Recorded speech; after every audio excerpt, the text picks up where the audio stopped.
How to sign up student Amazon Prime. So if you want to sign up to student Amazon Prime, then first of all open up a browser, any browser that you're comfortable with. And I'm here with Chrome browser.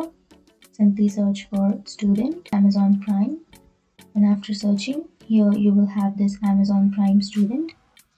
You can simply click on that, and here you can simply go for start here,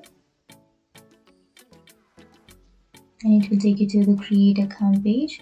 So enter your first and last name, and then your mobile number or your email address, and you have to create your password, which must be at least 6 characters, and then you have to re-enter your password again, and after that you have to click on verify email, and after clicking on that you will get a link to your email address, or you will get a code to your email address, and then you can simply follow the link and you will be registered to your account. So that's it. That's how you create your Amazon student account or student Amazon Prime. And if you have any questions, feel free to comment below. Thanks for watching.